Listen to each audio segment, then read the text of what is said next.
United States President Donald Trump has called for criminal charges of incitement to violence against top Democratic lawmaker Hakeem Jeffries, escalating his push to use the legal system against his political rivals. Trump shared a social media post on Thursday attempting to link past comments by the minority leader in the House of Representatives to the White House correspondents' dinner shooting incident that prosecutors said targeted the U.S. president. The US Treasury has sanctioned Iraq's Deputy Oil Minister Ali Marij al-Bahadli and leaders of pro-Iran militias, accusing them of helping Iran to sell oil in violation of US sanctions. Like a rogue gang, the Iranian regime is pillaging resources that rightfully belong to the Iraqi people, said US Treasury Secretary Scott Bessent.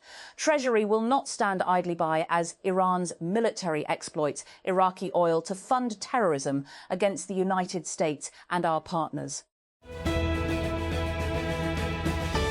And a motorbike rider has been killed during qualifying for the prestigious Northwest 200 and W200 Superbike annual race in Northern Ireland. A competitor has died following an incident at Station Corner on the NW200 course during this morning's Superbike qualifying session, said a statement from the race organisers, Coleraine and District Motor Club. The head of Jeff Bezos' family office has left the board of directors of Slate Auto, the electric vehicle startup backed by the Amazon founder, according to numerous state filings reviewed by TechCrunch. Melinda Lewison, who leads investments at Bezos Expeditions, appears to have stepped down at some point in the last few months. Documents filed with the Delaware, Florida, and Massachusetts Secretaries of State show. That leaves Bezos with no direct representation on Slate's board as the company prepares to put its low-cost electric truck into production later this year. And prediction market startup Kalshi announced on Thursday a $1 billion Series F round, valuing the company at $22 billion. That's double the $11 billion valuation Kalshi nabbed just 5 months ago after raising a $1 billion Series E. This latest round was led by Coatue with participation from Sequoia, Andreessen Horowitz and Paradigm. The startup told Bloomberg that its annualized revenue exceeds $1.5 billion. Former Pakistani badminton player Manal Khan has spoken out against body-shaming culture in sports and society after revealing she was targeted over her weight while recovering from surgery and battling endometriosis. In a series of Instagram stories shared from a badminton venue, Manal Khan said she returned to a place where she had played and won one of her first matches, expecting to feel nostalgic. Instead, she said several people commented on her weight within minutes of seeing her. Islamabad. PTI said that preparations for the final round of its movement against Imran Khan's imprisonment had begun, as Adiala jail authorities again denied permission to meet the party founder on Thursday. PTI leaders, including Khurram Virk, Nassim Ali Shah, Zahif Shah, Rajab Abbasi, Zar Alam and Rubina Shaheen, reached Adiala jail but were not allowed to meet Imran Khan until the end of visiting hours. Islamabad. Prime Minister Shehbaz Sharif on Thursday received a telephone call from Qatar's Prime Minister and Foreign Minister Sheikh Mohammed bin Abdulrahman bin Jassim Al Thani. During their warm and cordial conversation, the two leaders held a productive exchange of views on the current regional situation. Islamabad, Pakistan on Thursday rejected the two lowest evaluated LNG bids from BP Singapore and Total Energies, priced at 17.28 and 16.98 per million British thermal units, MBTU respectively, for delivery next week and in the last week of the current month. State-run Pakistan LNG Limited, Pehel, received a total of 7 bids, 3 cargoes for May 12-14 and 4 for May 24-26, against urgent tenders floated a day earlier. One word dominates Red Square right now: victory. The word Pobeda stares down from giant red banners. It flashes across video screens. Close by, people are taking selfies beside an art installation that spells out the word. Rwandan singer Aimable Karasira has died as he was being released from prison in Kigali, according to the Rwanda Correctional Service, RCS. The RCS said he had died at Nyarugenge Hospital after he had allegedly overdosed on his prescription medication. And warning. This story contains content which some readers might find distressing. A US judge has ordered the release of a document purported to be a suicide note written by convicted sex offender Jeffrey Epstein a month before his death. And Tehran. Iran, a meeting between two of Iran's leaders may seem routine. But President Masoud Pezeshkian's announcement that he had a positive discussion with Supreme Leader Mojtaba Khamenei and is an attempt to push back against efforts from the United States to portray the Islamic Republic's leadership as divided.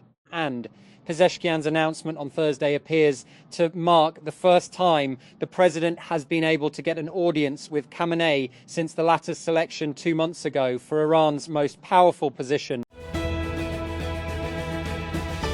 The United States is trying to de-escalate Israel's actions in Lebanon as it pushes for solidifying an ongoing ceasefire and moving to the next phase of negotiations between the two sides, according to a Lebanese official. The official, who spoke to Al Jazeera Arabic on condition of anonymity, revealed on Thursday the details of the planned second stage of negotiations between Israel and Lebanon after an initial round in Washington, D.C., in mid-April, which led to the current status quo of a ceasefire being declared, but attacks continuing.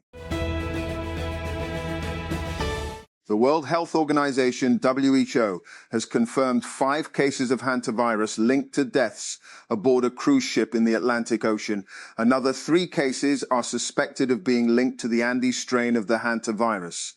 The WHO says more cases are possible, but the risk to public health remains low. The U.S. health authorities are monitoring residents in at least 3 states after a deadly hantavirus outbreak linked to the MV Hondius cruise ship before the upcoming FIFA World Cup 2026. The development follows a World Health Organization alert over infections tied to the ship, where 3 deaths and multiple suspected and confirmed cases have been reported since April. Islamabad, the Federal Constitutional Court, FCC, on Thursday cited Section 7E of the Income Tax Ordinance. I-2001 as ultravires the Constitution, which had empowered tax authorities to levy tax on deemed income from assets and properties, having a significant impact on the Federal Board of Revenue's, FBR. Property taxation's Section 7E was introduced through the Finance Act 2022 for the tax year 2023. Countries worldwide sought to prevent further spread of the hantavirus on Thursday after an outbreak on a cruise ship by tracking those who had already disembarked before the virus was detected and anyone in close contact with them since 3 people, a Dutch couple and a German national, died in the outbreak on the MV Hondius. Iran is trying to force shippers to comply with a new protocol for transiting the Strait of Hormuz, or risk attack. Tehran has laid out a set of new rules for vessels seeking to transit the Strait of Hormuz, according to a document seen by CNN, pressing ahead with efforts to formalise control over the waterway in defiance of US warnings. Israel's opposition is uniting to try to unseat Prime Minister Benjamin Netanyahu in upcoming elections. Former Prime Ministers Naftali Bennett and Yair Lapid are joining forces, but deep divisions remain over the war with Iran and Israel's future direction. As pressure mounts on Netanyahu after months of war and political turmoil, can the opposition really take power? In this episode... And a document purported to be a suicide note written by disgraced financier Jeffrey Epstein has been released by a judge in New York. The decision by US District Judge Kenneth Karras did not establish the note's authenticity, but simply found that it was a judicial document subject to the public's right of access. And Google on Thursday unveiled its new Fitbit Air, a Whoop-like screenless wearable that retails for $100. The device includes health and fitness tracking features like 24/7 heart rate monitoring and heart rhythm monitoring with AFib, atrial fibrillation, alerts, blood oxygen level, resting heart rate variability, sleep stages and duration, and more. And the tech giant said in a blog post that the device is aimed at people who find wearable devices to be too bulky, complicated or expensive, noting that the Fitbit Air is simple, affordable and comfortable enough to wear 24/7. Alongside taking the wraps off the new Fitbit Air, a Whoop-esque fitness band, Google on Thursday also said it is rebranding its Fitbit app as Google Health and launching an AI-powered health coach as a subscription service. The Health app will become a central part of Google's fitness strategy, capitalizing on its 2021 acquisition of Fitbit, which saw the tech giant delving into fitness wearables to supplement its more general-purpose Android smartwatch. And when Anthropic unveiled its new Mythos model in April, it also delivered a stern warning to anyone developing software.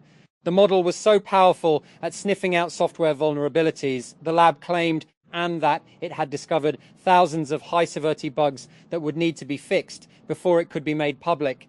Now, and security researchers for Mozilla's Firefox browser are providing a closer look at what that process has looked like in practice and what Mythos's powers mean for software security at large.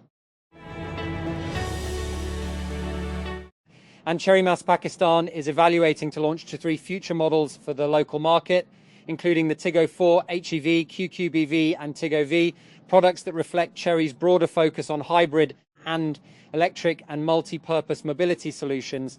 Cherry Master Pakistan, introduced locally by Master Auto Engineering, part of the Master Group with over 60 years of industrial and automotive legacy, and has signaled the potential introduction of multiple new models in the local market, following its strong participation at Auto China 2026, and where the company engaged with global leadership and reviewed Cherry's next-generation product and technology roadmap.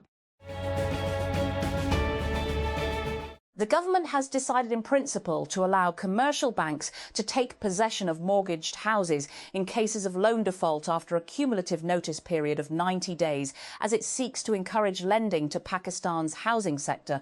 The proposed legal change is part of amendments to the Financial Institutions Recovery of Finances Ordinance, which are currently under review, NDU, by the National Assembly's Standing Committee on Finance and Revenue. Islamabad. The government decided in principle to grant commercial banks significant powers to take over mortgaged houses in case of default after a cumulative notice period of 90 days. In a move aimed at encouraging lending to the housing sector, the proposed foreclosure law to amend the Financial Institutions Recovery of Finances Ordinance 2001. Currently under review by the National Assembly's Standing Committee on Finance and Revenue, provides that where a customer defaults on payment of mortgage dues, the financial institution may issue 3 notices of 30 days each, demanding payment of the outstanding mortgage amount. Ceasefire talks between Israel and Hamas have stalled and Gaza risks sliding back into war. This week, an Israeli airstrike killed the son of Hamas's leader and chief negotiator Khalil al-Hayya, and Palestinian sources confirmed to the BBC that the two sides had reached a deadlock in negotiations. Athletes from Belarus should once again compete with their full national identity and not be vetted for neutral status, the International Olympic Committee has said, though the advice to sports governing bodies does not yet apply also to Russia. It seemed to point towards being closer to ending Russia's isolation in Olympic circles during its war on Ukraine. Skyroot Aerospace has become India's first space tech unicorn after raising $60 million in a new investment ahead of the maiden orbital launch of its Vikram 1 rocket in the coming weeks. The funding round valued the Hyderabad-based startup at $1.1 billion on a pre-money basis and included about $50 million in primary equity co-led by Sherpalo Ventures and GIC. along with around $10 million in structured debt managed by funds affiliated with BlackRock, the company told TechCrunch.